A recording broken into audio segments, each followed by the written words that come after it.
સંકિતનો આઠ આવે છે નિશંકાની. નિશંકિત, નિકાંક્ષિત, નિર્વિચિત્સા, અમૂઢ દ્રષ્ટિ, ઉપગુણ, સ્થિતિકરણ, વાસ્તવ, પ્રભાવના. शंका नाम संशय का भी है भय का भी है. लो, शंका नाम संशय અને ભય બે શંકાના અર્થમાં આવે છે. કહાં ધર્મદ્રવ્ય, અધર્મદ્રવ્ય, કાલાનુદ્રવ્ય, પરમાણુ ઇત્યાદિ તો સૂક્ષ્મ વસ્તુ છે. વળી દીપ, સમુદ્ર, મેરુ પર્વત આદિ દૂરવર્તી પદાર્થ છે, નજીક ક્ષેત્રમાં નથી. પરમાણુ પણ છે, નજીકમાં પણ દૂર છે. આમ પોતાનું ન જણાયું. તીર્થંકર, ચક્રવર્તી આદि અંતરિત પદાર્થ છે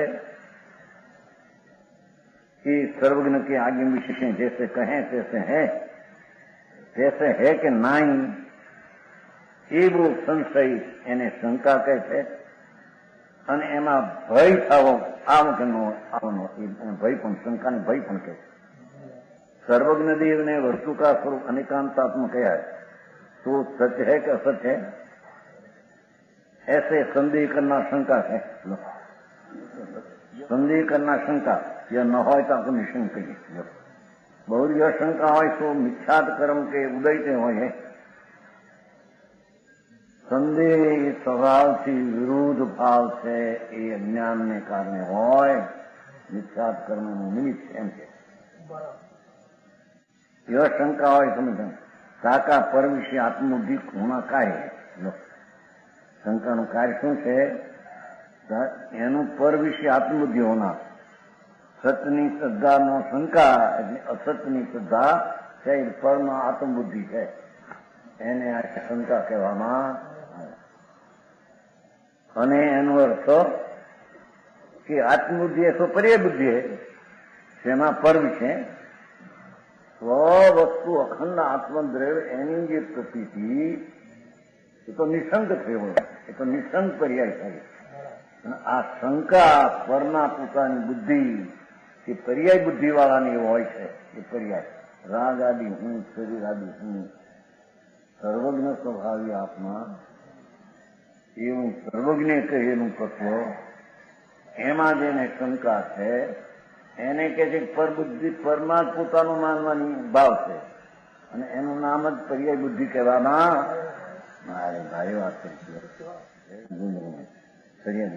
પર્યાય બુદ્ધિ ભય ભી ઉપજાવે. દેખો, કારણ આમ અસ્તિત્વનું નિશંક પણ નથી, એટલે આમ શંકા થઈ તો શંકામાં તો પરબુદ્ધિ થઈ. પરબુદ્ધિ પર્યાય બુદ્ધિ, પર્યાય શરીર મારું, એવી બુદ્ધિ એની શંકા વાળાને થાય છે. નિશંક વાળાને તો આખો આત્મા ખંડાનંદ એ નિશંકા છે. સમજાણું કાંઈ? શંકામાં અખંડ દ્રવ્ય સ્વભાવ છે, પ્રતીકમાં નથી. નિશંકતામાં એ નથી, શંકામાં એ આવ્યો છે. એટલે સ્વદ્રવ્યના પરિપૂર્ણની પ્રતીતિ વિનાનું પર વસ્તુ મારી એવી શંકામાં ભાવમાં આવ્યો છે. એનું કાંઈ શંકાનું કાંઈ આ છે. અને એ પર્યાય બુદ્ધિ વાળાને ભય હોય આવી ના હોતો. શરીર મારું જાશે તો આમ જાશે તો આ જાશે.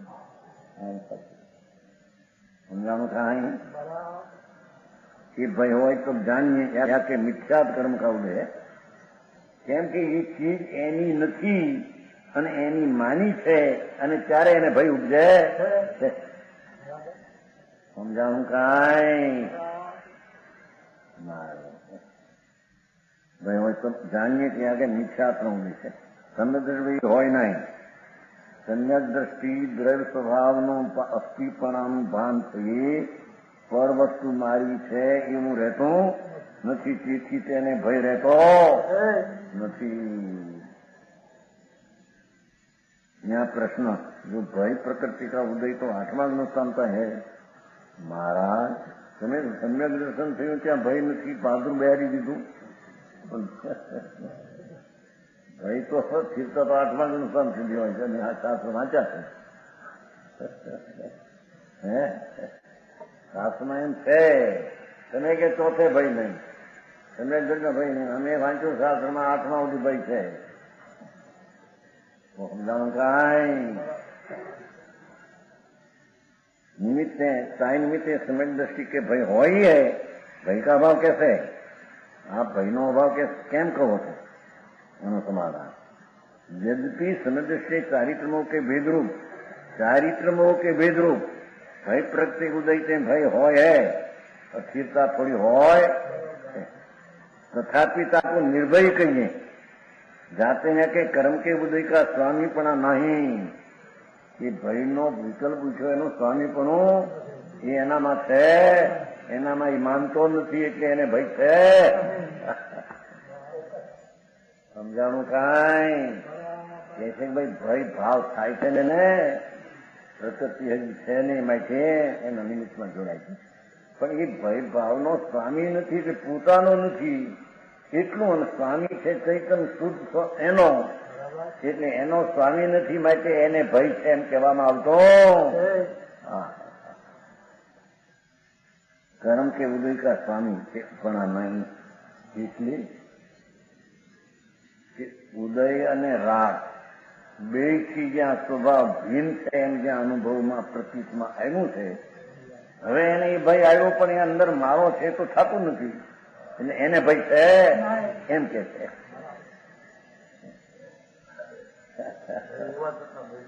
હોય છે આખો લોકાલુક છે, એમ કેવું જ્ઞાનમાં આવી ગયું લોકાલુક આવી જાય ઈ છે, લોકાલુકમાં ગયું બધું.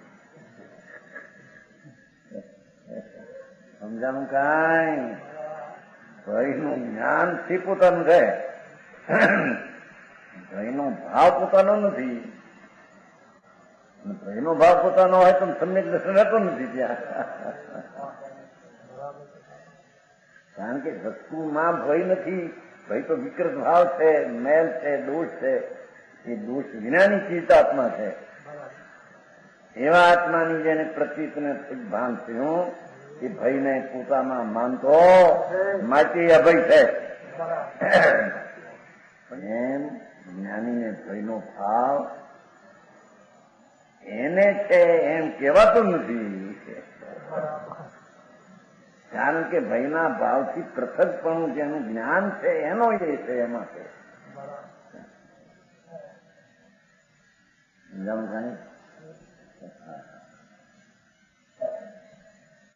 બીજી રીતે કહીએ તો ભયનું જ્ઞાન અને જ્ઞાન વાળો જે આત્મા એના અસ્તિત્વમાં તો છે એવી નિશંકતા છે.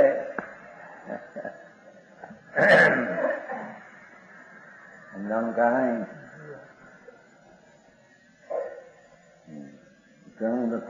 परद्रव्य से अपना द्रव्यत्व भाव का नाश नहीं माने. શું કે છે? પરદ્રવ્યથી अपने द्रव्यत्व भाव, કોઈ સર્પ નીકળ્યો, કોઈ ભીંત પડી, વાઘ આવ્યો, પણ એનાથી આત્મદ્રવ્યનો નાશ થાય માને છે?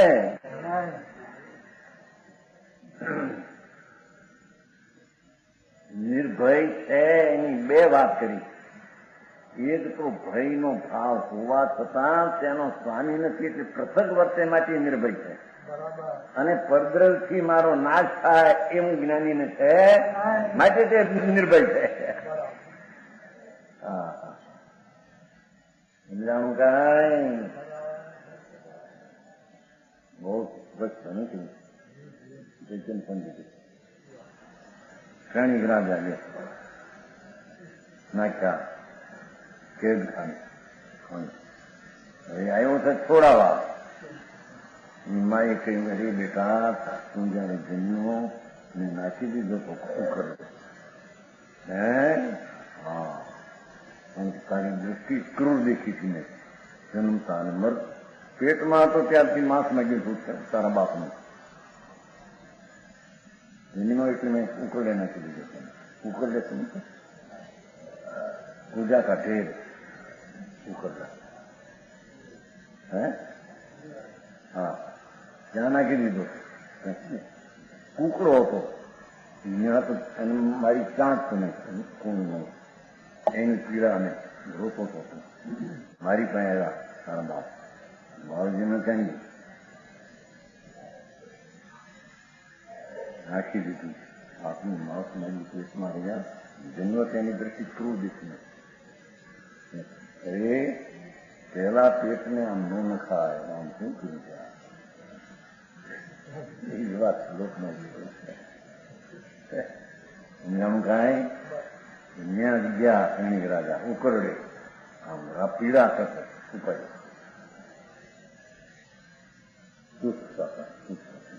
ભાઈ તારે મારી પિતા હે અરે મારા પિતા આમ હતા મારા તારા માટે આમ હતા હવે હાથમાં લઈ ખંજર અને જેલમાં નાખ્યા છે ને તોડવા જાય ત્યાં આને એમ થાય મારો આટલું પેલીમાં ખંજર લઈને હવે શું કરશે હીરો બીરો ચૂસો તો માથું છોડી ગમે એમ પણ ભય નથી અંદરમાં હો સાઈ સમજી છે સમજી સ્થિરતાનો ભાગને જ્યાં સ્વભાવમાં છેતરતો નથી અને બાયની ક્રિયાને જ્યાં અંતરમાં ખતરતો નથી એને ભય ભય છે ક્યાં ત્યાં સુધી નિર્ભય છે આમ થાય છે ને થાય છે જડની ક્રિયામાં જડનો જડી ભયનો ભાવ આવ્યો હોય તો ત્યારે દુઃખમાં જાય છે ઈલાજ કરે એટલે મરવાનો ભાવ કર્યો હીરો ચૂસો ને સૈનિક રાજા માથું પણ જેમ વસ્તુમાં આ તો શાહી સંગીત છે